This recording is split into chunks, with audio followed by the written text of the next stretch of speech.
I now give the floor to the representative of Algeria. Madam President, I have the privilege to deliver this statement on behalf of the A3+, namely Guyana, Mozambique, Sierra Leone, and my own country, Algeria. We would like to express our sincere gratitude to Ms. Stephanie Khoury, the SRSG and head of UNSMIL, for her insightful briefing and update on the situation in Libya. We wish to thank Ambassador Kazuyuki Yamazaki for his briefing on the work of the 1970 Sanctions Committee. We also welcome the presence of the permanent representative of Libya in today's meeting. Madam President, the A3+ welcomes the successful conduct of municipal elections in 58 municipalities across Libya, marking an important step towards strengthening local governance and promoting stability in the country. We commend the High National Election Commission for the successful management of this democratic process. We also recognize the critical role played by UNSMIL, Libyan authorities, civil societies, and all actors involved in ensuring the security of electoral operation across the country.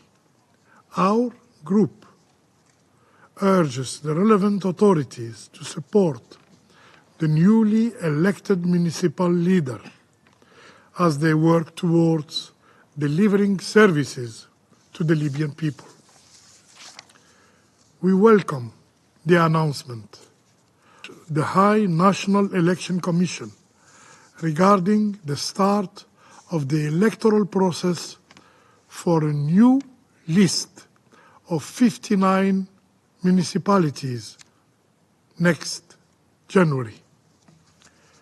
This step is vital for strengthening democracy and empowering citizens to shape the future of Libya. Madam President, the A3+ welcomes and fully supports the appointment of the Board of Directors for the Central Bank of Libya. We see this development as a crucial step towards implementing the UNSMIL facilitated CBL agreement signed last September. This breakthrough is crucial for safeguarding CBL's independence, integrity, transparency, and accountability. And this development will enable the effective management of Libya's monetary policy, ultimately contributing to the country's economic stability and prosperity. Libya's leaders have demonstrated their commitment to the nation's interest by successfully holding local elections and appointing CBL boards of directors.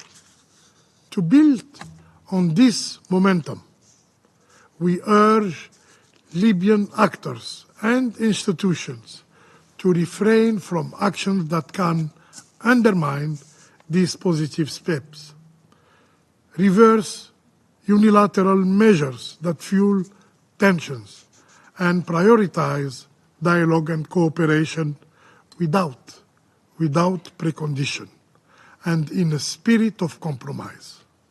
It is imperative to address the deepening institutional divisions and erosion of trust among Libyan actors, which could have severe consequences. The role of the United Nations remains crucial in facilitating a Libyan-led national dialogue among key stakeholders. This dialogue is a necessary starting point for resolving outstanding issues, conducting successful national elections, and unifying Libyan institutions. Reaching consensus on these critical issues is essential for the success of Libya's election, Libya's national election, a cornerstone of the country's progress. We strongly encourage further steps to cement a stable political landscape, including unifying state and institutions. With this in mind, our group, the A3+, reiterates the importance of unified focus on resolving outstanding issues related to the electoral framework, with a view to removing key obstacles on the path of national elections. In this regard, the A3+ welcomes UN-SMIL proposal to revitalize Libya's political process, to foster trust among key stakeholders, and pave the way for national elections, while preserving stability on the ground. It is crucial that all parties involved in the Libyan crisis fully support and participate in UN-SMIL mediation efforts in good faith and without preconditions. Inclusive participation is key to achieving a sustainable and peaceful settlement, ensuring that everyone, especially women and youth, has a meaningful and safe opportunity to contribute to the future of Libya is essential. Their active involvement in the political process empowers these groups and fosters a more representative and just governance structure. As we approach to the end of the UN-SMIL mandate next January, the A3+ expresses deep concern that there has been little progress in appointing a new SRSG. This appointment is crucial and urgent, as it can enable the automatic extension of the mandate of a further 9 months. We stress that continuity is vital to addressing the outstanding issues related to the electoral laws, and strongly reiterate our call for the appointment of the SRSG and head of UN-SMIL. Madam President, we take positive note of the meeting held in Tunis on the 5th and 6th December to discuss the draft law on reconciliation proposed by the Presidency Council. We look forward to the finalization to ensure a fair, transparent process that responds to the needs of the victims of gross human rights violation and promotes right-based reconciliation in Libya. We also warmly welcome the announcement by the chairman of the African Union High-Level Committee on Libya regarding the forthcoming National Reconciliation Charter, which is slated for presentation to the Libyans in the upcoming National Reconciliation Conference. Together, these two instruments can facilitate a comprehensive and inclusive reconciliation process. Madam President, the A3 Plus remains deeply concerned by the ongoing security challenges in Libya, including persistent clashes between armed groups, despite the 2020 ceasefire agreement. Yesterday, we have witnessed again serious clashes in Zawiya around the key oil refinery in western Libya. The continued presence of foreign forces, of foreign fighters and mercenaries exacerbates tension and threatens Libya's sovereignty.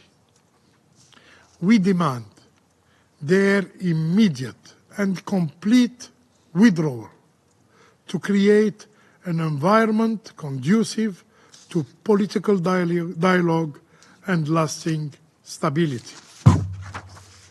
The A3 Plus is gravely concerned by the finding of the panel of experts on the total ineffectiveness of the arms embargo, a critical component of our strategy to protect Libyan civilians. Despite the embargo set by the United Nations Security Council in 2011, weapons continue to flow in Libya, fueling the conflict. And we urge all member states to fully respect the arms embargo. The panel of expert report also reveals alarming violation on the protection of Libyan financial assets, undermining their intended purpose of benefiting the Libyan people in the future. This systematic depletion of these financial resources through excessive bank fees and illicit transfers is unacceptable. The credibility of this Council hinges on our ability to halt the depletion of Libyan financial resources frozen by the Security Council resolution. Let us remind that the sanction regime against Libya should not be a punitive measure, but rather a protective mechanism, a shield designed to foster peace and prosperity for all Libyans. Madam President, the humanitarian situation in Libya, especially the massive movement of migrants and refugees from African